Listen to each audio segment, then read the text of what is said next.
I have a different idea about how we should deal with this maritime Chinese aggression, which is continuing as China's economic power grows. They translate that into military powers, and they have a particular emphasis on maritime military power. What I've learned over the years is what matters in these issues is not peacetime military movements. What matters is the military balance that would come into play should a crisis actually grow into conflict. What matters is not peacetime deployments, but the military balance that would come into play should a crisis in one of these regions break out into maritime and air conflict. Now, if that military balance is against China, then it really doesn't matter how many ships or aircraft, planes or submarines they deploy in peacetime to sort of parade back and forth in a particular region. And let me give you an example that does not concern India or Japan so much directly to try to illustrate this point. If a conflict were to break out over Taiwan, where the United States has a conditional security guarantee to Taiwan, and Taiwan itself has a responsibility for defending itself, the current balance of force is such that China could not take and hold Taiwan against the defenses of Taiwan itself with support by the United States, which I am confident would come in the case of an unprovoked Chinese attack. The Chinese know that.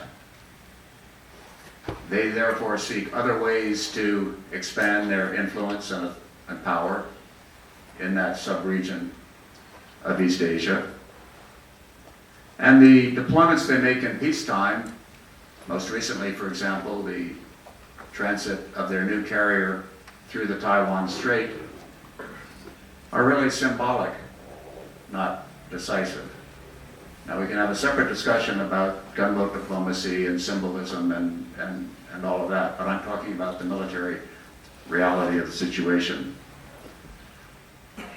So as long as the wartime conflict military balance in a particular region is against China, then we can deal with their individual deployments with confidence.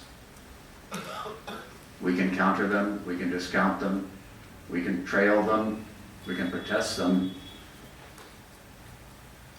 but we can separate that from the sort of economic cooperation which can result in win-win solutions which benefit everyone. If we mix up every single Chinese deployment with as a barometer of overall relations, which will then affect economics, then affect commercial interests and so on, we find ourselves in a situation in which we can't really make the kind of cooperative progress as well as we need to. I believe that the military balance in specific issues in the Indian Ocean is not favorable to China. For example, in crises that would involve Pakistan or any of the lesser flashpoints that we've talked about in this region. And yet China is continuing to develop its forces. It's continuing to put relatively large increases into the PLA's budget. And these resources are having an effect in terms of the Chinese armed forces' overall ability to perform in the case of a conflict. And so what's really important, I believe, is for India, Japan, and the United States to modernize and strengthen our own maritime, air, and when necessary, ground capability in order to maintain, and with technology and with smart investments, to improve that military balance in our favor and continue to make it negative for China, and therefore to make it very high risk for China to undertake military aggression, and therefore for China to turn to other alternatives where it can make more progress. So to summarize, I don't mean to minimize them, but I think there's far too much emphasis in punditry, and this is frankly, this is an easy thing for services to turn to during budget time, right? Oh my God, we need more money for the Navy because this Chinese submarine just visited Colombo.